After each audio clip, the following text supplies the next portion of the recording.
Good evening, and welcome to Supreme News. I'm James, bringing you the latest and most pressing developments from around the globe. Tonight, a dramatic political crisis unfolds in South Korea, where President Yoon Suk-yeol faces impeachment and the possibility of treason charges over his brief declaration of martial law earlier this week. With widespread protests, a divided parliament, and international reactions pouring in, the stakes couldn't be higher. Here's the full story.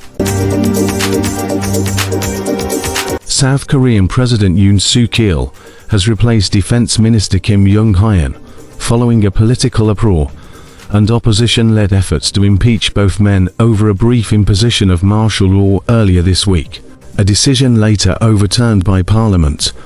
Kim resigned on Thursday, apologizing to the public for the unrest and admitting that troops acted under his orders. He accepted full responsibility for the incident. President Yoon announced that Kim would be succeeded by retired General Choi Byung-hyuk, currently serving as South Korea's ambassador to Saudi Arabia.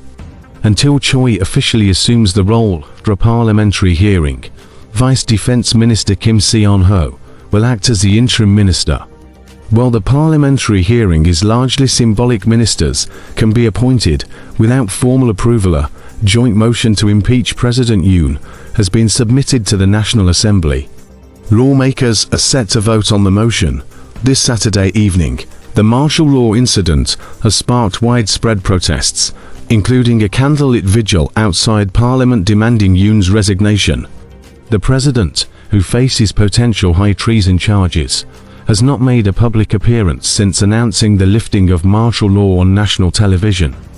Opposition lawmakers also passed motions to impeach the chairman of South Korea's auditing board and 3 senior prosecutors accused of diluting an investigation into suspected stock manipulation involving Yoon's wife. The political turmoil has drawn mixed reactions from neighboring countries. China's Foreign Minister Wang Yi refrained from commenting, calling the matter an internal South Korean issue. Conversely, Japan expressed deep concern, with Chief Cabinet Secretary Hayashi Yoshimasa emphasizing the importance of bilateral cooperation between the two nations. The martial law declaration occurred shortly after President Yoon's summit with Kyrgyz President Sadir Japarov in Seoul. In the wake of the controversy, Swedish Prime Minister Ulf Kristersson cancelled his scheduled visit to South Korea.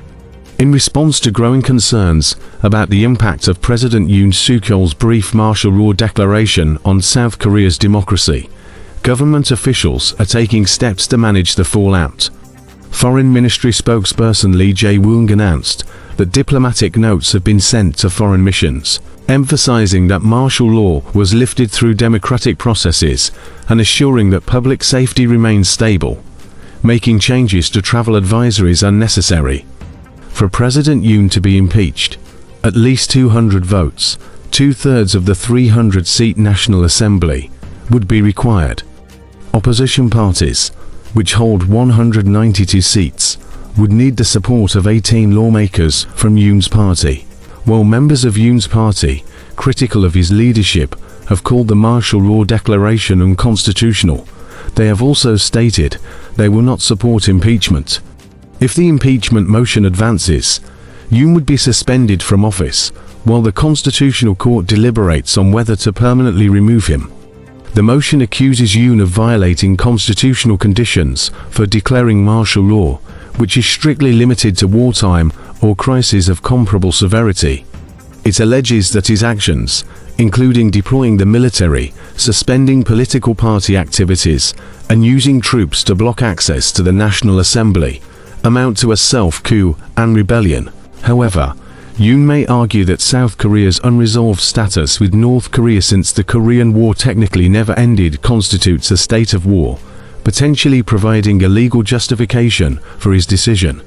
High treason, the charge Yoon faces, carries the death penalty in South Korea. While capital punishment is still legal, the country has not conducted executions since 1997. As South Korea grapples with its most significant political crisis in years, we'll continue to keep you informed with timely updates and expert analysis. For now, That's all from Supreme News. Don't forget to subscribe to Supreme News for more news update. Stay safe and stay informed. I'm James. Thank you for watching, and good night.